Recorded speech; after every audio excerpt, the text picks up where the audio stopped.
Welcome to today's episode. Our guest today is Alexandra. She is a branding and naming expert. And if you have had one of my favorite burgers, the Wendy's Baconator, you have literally eaten her words. Welcome to the show. Thanks, Eric. Glad to be here. Before we jump into a story you have about some of the best branding and naming that you've done, the best marketing you've done, why don't you give everyone a minute or two of context about who you are and the awesome things you do? Okay. So I am the leading authority on brand names with buzz, love at first sight brand names that make people smile instead of scratch their head. I've had my naming firm Eat My Words for 19 years. And we specialize in really fun names. Like you mentioned, the Baconator. We named a frozen yogurt franchise Spoon Me. We named the Church of Cupcakes, GPS for Dogs, Retriever. And we named a very notorious nail salon in San Francisco Handjob. So, yeah, and that name has been around almost as long as we have. So, it's always exciting when we're coming up on 20 years here, and it's so cool to see so many names that have really stood the test of time. That is awesome. So I have to ask because the Baconator is one of my favorites, but I recently learned that there is a secret menu at Wendy's and there is a burger called the T Rex burger. Oh, I didn't know that. And you should go and order it because it's nine burgers on one sandwich. Nine on That's one sandwich. hilarious. I think they continued. I love the name Baconator, but I love the fact that they called a 9 beef patty burger the T-Rex. I think they just continue the great work you started there. Oh, thank you. Yeah, no, the Baconator is legendary. It has its own Wikipedia page. And of course, there's Son of Baconator, Breakfast Baconator, Baconator fries. There's Baconator Pringles. The Baconator is so famous that it was recently an answer on Jeopardy, what is the Baconator? And an answer in the New York Times crossword puzzle. Is there anything interesting you can share about coming up with that name? The thing I remember most is one of the directions we had is it had to be a name that truck drivers would be comfortable ordering. And so that like really put me into this masculine headspace. And so that was a good directive for us. That's very cool. Let's jump into your story about some of the best marketing you've done that you're the most proud of. Okay, recently did something that was I'm not just saying it was brilliant. So many people have told me it was brilliant and it's been great so far. So, if you've ever been to a trade show as an attendee and you're a service provider, no one in the booths want to talk to you because they just want to talk to buyers, right? And retailers. They do not want to talk to just people at the show. So I went to this giant food and beverage show called Expo West. There's 100,000 attendees, 3,000 booths, and I wanted a way that I could stand out as a service provider. So I came up with the idea. Actually, my client came up with this idea, but I executed it. The tickets are $1,300 for the show, and I'm like, "Oh, I don't know if I should go." And he said, "You should give an award to the top 10 names of the show and give everyone a plaque." So I'm like, "That is a great idea, but I'm not giving people a plaque." Like, people don't want plaques, and that's off brand for me. I'm really colorful and fun. So I came up because we're all about love at first sight names. I came up with this award, and you can see it this shoulder behind me if you're watching. It's a heart. It's a heart. It's a art glass heart, and it's called the Love Your Name Award. And I spent the first 2 days of the show going around interviewing people about their names, looking for the best names, interviewed a lot of people, met a lot of interesting people. Everyone, if you have a reason to interview somebody about something, and you don't even need to schedule meetings. You can do it really impromptu. And also it mapped out who do I want to see because I looked through the show directory. Then that way, when I got to their booth, I would say, "Oh, I've been dying to talk to you guys." So that was good marketing for me. And then the last day of the show, I gave out the awards. So I had the one behind me made just as a replica. so people could take pictures with it. I made reels. People are posting stuff on Instagram. And the beauty of that award is you get to keep display it in your office. It's a great conversation piece, right? Unlike a plaque. And somebody's gonna, oh, what is that? What's that for? And oh, the Love Your Name Awards from Eat My Words. We got it at Expo West. Blah blah blah. Then the thing that I wasn't expecting that's really cool is all of these companies go to a lot of trade shows every year and they bring their awards with them and they display them on the table. So, what I gave people is they got the trophy engraved with their name. They got 4 signed copies of my book for their team. And then they get a year of free consulting and brainstorming from me. And the reason I did that, because people are like, oh my God, but they're, how can you give that away? But what I'm doing is I'm giving people exposure to me. And it's easy for me to do those things. And it's just jumping on the phone. So that way they're saying, hey, look how talented she is. So then they're going to, and I'm not out to get business from these people. I'm not. I just want them to tell all the people they know in their network, and they all have very large networks of people in the food and beverage space. About, I want them to tell them about me. And I posted a big article about it on LinkedIn today. And it was so nice. I got a comment from this guy Ryan from Happy Moose Juice, a name that I love. And this is so great what you're doing for emerging brands. And it's so nice of you to recognize them and do this. And you know what? It felt really good. And that's the person I am. There's no strings attached to this. I'm not trying to get anything from anyone. It's just, hey, if you like me, tell other people about me. It is a great idea, but the execution, like you said, was brilliant and remarkable. So that I love that story. Also because I've gone to a lot of conferences and trade shows over the years, and often I'll walk down the aisle of booths and think to myself, out of all the names of companies, what terrible names many of them have. So I think it's really cool to celebrate the ones that do have a good name.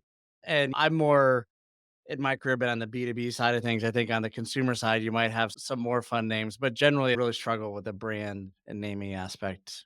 Yeah, people do have a hard time and they often just go with the lowest common denominator. They don't put a lot of thought into it.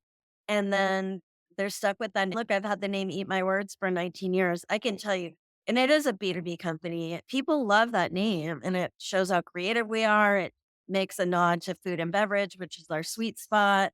And yeah, when you have a name that people love, it just makes you so much more memorable and referable. Yeah, that's the biggest part of being remarkable is being memorable. So I think that people really struggle with the name thing, in my opinion, for a couple reasons. One is because a lot of great names are taken and can't be legally protected. Like they're trademark conflicts or they can't get the domain name. A fun story about me is that my first job out of college over 25 years ago was I worked for the original .com domain registry. But I worked there when there was less than 100,000 .com names on the Wow. internet in Wow. 1995. And today, across all the different .com, .io, all the different top level domains, there's 350 million names registered globally. Oh my gosh. So we've come a long way in the last 25 years, but that also means that it's really hard to pick a name that someone else hasn't thought of already. Yeah. And on top of that, I think there's something like 80 million trademarks in the US. And so all the naming projects that I've been involved in as a marketer have been very hard because even if you come up with a name, finding a name that's clear is really what's tricky. So one of Yeah, my that's why we questions for get you paid is that's why we get paid so well. so how do you help clients with that? Because that's one of the trickiest aspects of it. We have always found okay, first of all, with domain names, you have to add a modifier, add an extra word. If we couldn't get eatmywords.com, we could be Eat My Words branding, Eat My Words brand names, Eat My Words naming. And when you add that extra word, it helps with your search engine optimization. It helps people find you. So that's a good thing. With it and it's crazy how they'll sacrifice a good name just to get what they consider a good domain name. But yeah, if you want to see examples of, you want to see what's out there that's available, go to brandbucket.com, which I like to call barfbucket.com. It's a domain name reseller, and the names are terrible. They're just hideously bad. So, yeah, just add a word or be creative. I'll give you a couple examples. We named a gourmet popcorn store Pop Psychology, and we couldn't get the domain name. So we used the tagline crazy for popcorn. Easy to remember, makes people smile because it ties into the whole psychology thing with crazy. Another one is there's a peanut butter company called Peanut Butter and Co., and they have that domain, but their main domain that's on their website, that's on their business cards, their emails, is ilovepeanutbutter.com. Very creative, super memorable, especially if you love peanut butter as much as I do. Another example is when you don't even use your name in your domain. There's a mail order turkey company called Greenberg Smoked Turkeys. Not a particularly, not a good name, not a clever name, just a family name. Their domain name is unforgettable. It's gobble.com. That's I'm loving it. I'm loving it. That is awesome. I Go ahead. wanted to answer the rest of the question. With the finding names that are available and trademarkable, you just have to be super clever. I did one the other day for this guy. He has a company that he makes documentary films for ranchers and farmers. He's all about the farm to table food experience, lots of stuff around food and natural food. And I'm like, the farm to table names are all taken. Anything, we're not even going to go there. And so I was ideating around the word food, and I was like, "What rhymes with food?" And I saw the word dude, and that reminded me of the Beatles movie Yesterday and how the guy is singing Hey Jude, but then Ed Sheeran, that would be way better if it was Hey Jude. And then that made me think, Hey Jude. And then I was like, Hey Food. So that became the guy's name, and he can trademark it. Hey Food. So it's just a matter of like really digging deep, being clever. And I know all the ways now. I've been doing this a long time. But trying to ask ChatGPT, for instance, to come up with clever or creative names, yeah, massive fail. You're not going to get anything in there. Not yet. So, how can people be clever? Is that something that you cover in your book essentially? Yeah, it's in my book. It's in my book. There's a lot about it in my online course. But ways to be clever are with like with Hey Food. It's just a twist on a phrase, right? We all know Hey Jude. So a twist, like a light twist on a phrase, not corny. I don't like corny. I don't like cute. That's clever. And there's a difference. Or coming up, like we were naming this beer. I'm looking over there because I have the thing, a beer growler where you can put draft beer into a jug and take it home. So I was like, okay, I was ideating around beer words and I had chug. And then I'm like, what rhymes with chug? A lot of times it's just going to a rhyming dictionary. What rhymes with chug? And I said jug. And then that made me think of juggernaut. So the name became Chuggernaut. That's great.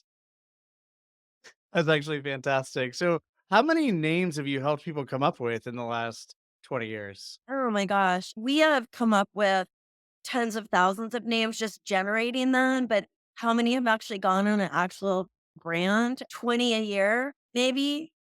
And how much time does it take you to come up with some of these really great names to Yes. be clever about it? Because the most clever thing people could probably do is hire you, but how long does it take? Is it take I don't have a concept. Is it like a week? Is it a month? I don't know. Sometimes, like with the Hey Jude one, Hey Jude, Hey Food, that I did on a phone call. That was a 2-hour consulting call with me. I am, if you hire me for one of those calls, I am very that because I've been doing this so long and my brain is just really trained with just a regular naming project, like the Baconator. That was probably like a week long project. That was a super fast and dirty one that another naming firm hired my naming firm to work on it. Then other times we have 3 weeks, so it just depends, but 3 weeks is usually average. We don't need the whole 3 weeks. Usually, I come up with a bunch of names after the kickoff call. Then the team starts working on it, then I get them back. I come up with more. So it's just I'll probably spend 3 different sessions coming up with names myself and supplementing what my team comes up with. So do you help people come up with the taglines too? You were giving some Yeah. examples earlier. Yeah, ChatGPT can do taglines, can't do names, but it's not really great with taglines, but it gives it great for giving you a head start. Um, yeah, so taglines, if you say this is the name, it really, if you have a clever name, so we named a psychiatry practice Blue Umbrella Psychiatry.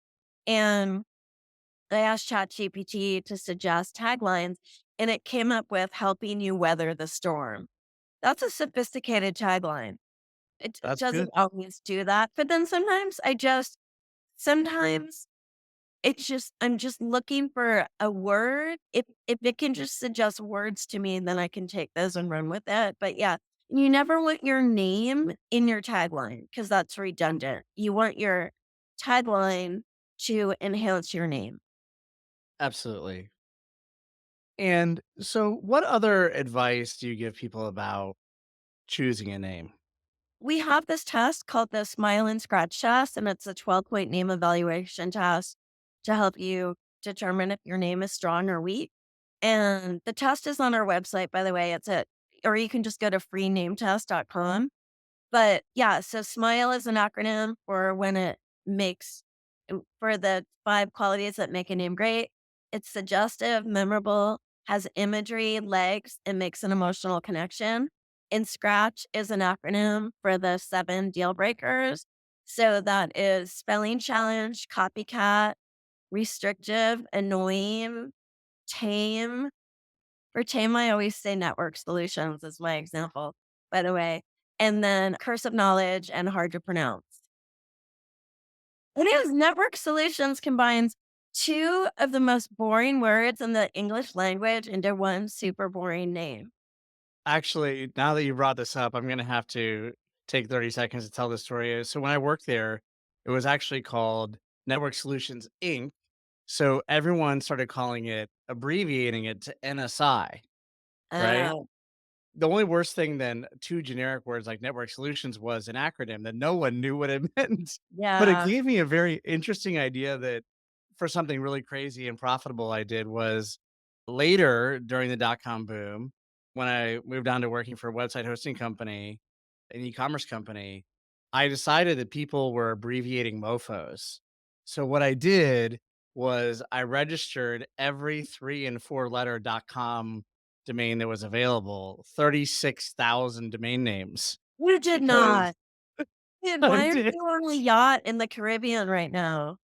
I was on the Caribbean for a while, and basically, my insight was people are lazy about naming, and they just go to those acronyms like NSI, and that's, like, probably one of the laziest things I've seen people do with branding because it probably fails every version of the copycat, like you were saying. And probably a close cousin to that is in B2B. I don't know how you feel about empty vessels. I hate them. Hate them. That's strong words. Why would you want to start with an empty vessel that doesn't suggest anything about your brand? You have to spend so much time and money to let people know what your brand is. No, seriously, here's an empty vessel name, Abus, ABUS. Says nothing about what the brand is or does, right? It's a bike lock. It's a U-shaped bike lock is where I saw this name. Whereas Kryptonite, another U-shaped bike lock, tells you everything you need to know. Kryptonite repels Superman, therefore Kryptonite repels bike thieves, right? So that's what I mean by hate. Like it's just not an empty vessel name is not doing you any favors. Yeah, I've always preferred more descriptive names. And sometimes people have labeled those as boring, which I get it. But I think the key there is probably being clever, like you suggested earlier, right? Yeah. Descriptive names have a place in like in B2B. There's times where you like FedEx, like with all of the different delivery options you can choose, those need to be super descriptive, right? They can't afford to be cute with those. But where you can have some fun in B2B, for instance, is if like we have package names, fun size, and the whole enchilada and supermarket special. Those like fun size, that it's for our service where you want a fun and clever name and it's a small size price. So, what are some of the best B2B names that you come up with? One that I love is a publicist. Her name is Lynette Hoy, and we branded her company Fire Talker PR with the tagline "Hot on the Press." She calls herself the fire chief. She works in the firehouse, and she has packages like controlled burn and fire starter. Another is a company. I help with this. The guy read my book. He's a podcaster. He named his company Bomb Track Media and he named his podcast Let's Blow This Up, which is awesome. And he calls his studio the Bomb Shelter. I helped him with some of these. His audience is named the Bomb Squad. He has packages like TNT and Dynamite. So that's where you have a B2B name, but it's just super memorable. We've named a lot of law firms. We named one litigation firm in San Francisco that works with fringe industries. We named it Tectonic because they're shaking it up. We named a environmental law firm Terrain. So it is possible to have a creative name in B2B. Some companies do it. I saw a post that someone was poking fun at some of the names that are not quite empty vessels, but that are still not quite descriptive. Like they were making fun of Chili Piper, and they said it's Calendly, but not Calendly I don't get that one. because Calendly is like a calendar tool, and Chili Oh, Piper I is love also it. a calendar tool. Oh, I didn't know that's what Chili Piper was. But Calendly is a terrible name. No one can pronounce it, right? It's one of those names you stumble on. It's just not natural to say. Calendly. It's Calendy. I don't have it for that reason. I use Schedule One. I have a whole thing in my book about the names of scheduling software, and there's some really bad ones. But Chili Piper, how would you know that was a calendar? A calendar. What is that Yeah, it's a even company about? that's got a massive amount of funding and traction. I've actually bought it before. And one of the interesting things in B2B is a lot of times working in marketing, I've bought products and services from companies that I thought had absolutely stupid names because I needed what they offered. But it was interesting when I went to the CFO and CEO and they're like, what is this? And I would have to explain it to them because they couldn't tell from the name of what it was we were buying, and it just made my business case that much harder, right? They're like, "Why are you spending more money?" So Why are you buying this thing called Chili Piper? What is this thing called Chili Piper? Yeah. No, it's yeah. so are there any other guidelines or rules that when people are brainstorming about names that you always suggest, like, at a high Yeah. level? Yes, don't meet in a conference room because if you're sitting in a white room staring at a whiteboard, that's not where colorful ideas materialize. The only thing that happens in a conference room is your only access to ideas is what is in people's heads. And then there's the extroverts take over, the introverts don't wanna say what their names are. No one will the boss makes a bad suggestion, everyone's afraid to say your name sucks. So, there's all these weird dynamics that go on. And then, of course, there's the amalgamated clusterfuck where people are just trying to, like, combine all these words together to make a name, and that's how you name end up with names like Cogentiva. Um yeah, I write really funny things about that in my book. Okay, so here's what I suggest. Brainstorm online. Everyone should brainstorm online on their own first. There's all kinds of ways to do that in my book. And I don't mean use ChatGPT. Use the tools that I've been using for years. And then come to the meeting with your names already that have been run through the smiling scratch test. So then that way you already have an objective filter, or at least bring it with you and put it on a habit, print it out, put it around for people. So when people are going over their names, somebody can say, yeah, Cogentiva, no, that's not really, it doesn't have legs or whatever it is. So that is a really better way to brainstorm. Yeah, so no white collar prison, the conference rooms, Right. and come with and come with ideas and suggestions instead of trying to come up with them in the moment. That's a lot more efficient. I think those are 2 really great ideas. I think the other big thing that has come up is when people outside of marketing get involved and they basically wanna drive it, but naming is pretty subjective, right? Yeah, it is really subjective, and that's why we created the smile or why I created the smiling scratch test because it's totally objective. It is asking, is it difficult for people to spell? That should be very clear. Is it hard to pronounce? If you don't know, ask 10 people, how do you pronounce this name? It should only your name should only be pronounced one way. If it's pronounced two different ways, it's gonna dilute your brand. So the test will ask you these questions. Is it restrictive, limiting you in future growth? So when you ask yourself those objective questions, then you're getting away from this, do I like it? The question to ask yourself when reviewing names is not, do I like it? It's, is it right for the brand? That's objective. That's great.